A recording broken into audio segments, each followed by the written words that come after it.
mengorbankan nilai-nilai agama dan keluarga. Yang selanjutnya itu tentang janin ditanam di rahim wanita lain yang disebut dengan ibu pengganti. Nah, dari mayoritas ulama melarang hal ini karena akan menimbulkan masalah atau nasab anak. Anak akan bingung siapa ibunya, apakah yang melahirkan atau yang menyambungkan kafum. Maka Islam menjaga garis keturunan dengan ketat.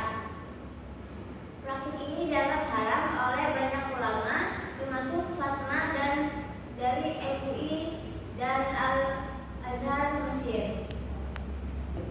Baiklah, untuk materi selanjutnya yaitu tentang poligami. Apakah saya setuju? Baiklah, untuk materi selanjutnya itu tentang poligami.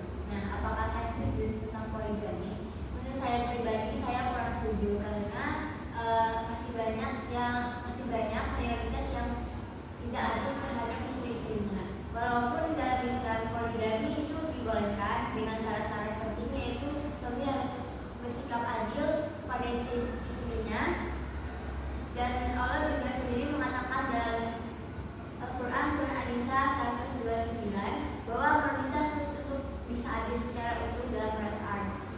Secara sosial, banyak kasus poligami justru membuat istri terutama merasa tersakiti dan anak-anak juga menjadi korban.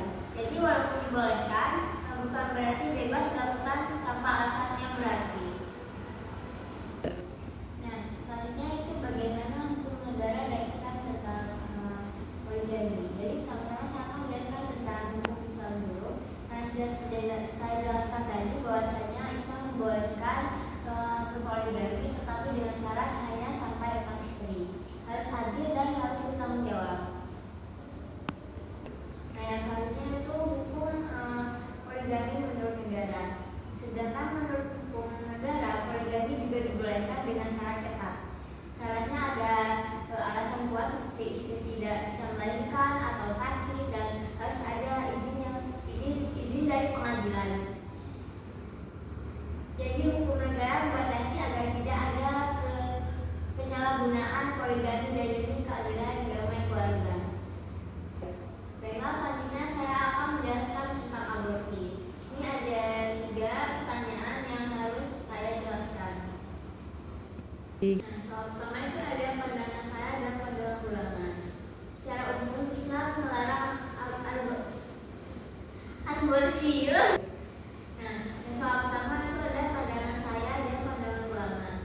Jadi secara umum Islam melarang aborsi karena janin punya hak hidup, tapi ada kondisi tertentu yang dibolehkan. Misalnya kalau dalam membahayakan nyawa ibu atau ada alasan darurat medis. Ulama sepakat bahwa setelah 120 hari kehamilan aborsi dihukumnya haram karena sudah ada ruh atau nyawa dalam janin selama 120 hari. Tapi tetap harus ada alasan yang jelas dan bukan karena malu atau hamil di luar nikah. Soal selanjutnya itu bagaimana kalau janin cacat apakah boleh digugurkan? Kalau ada hasil medis yang menunjukkan janin cacat dan tidak bisa bertahan hidup, aborsi bisa dibolehkan. Sebelum diketahui selama 120 hari. Tujuannya untuk meringankan penderitaan setelah 120 hari. Tetap tidak boleh karena dianggap sudah membunuh nyawa.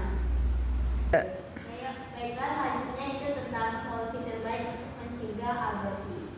Nah, di sini untuk solusi terbaiknya adalah pendidikan dan pencegahan. Yang pertama itu berikan pendidikan seks atau sesuai ajaran agama supaya remaja lebih tahu batasan pergaulan.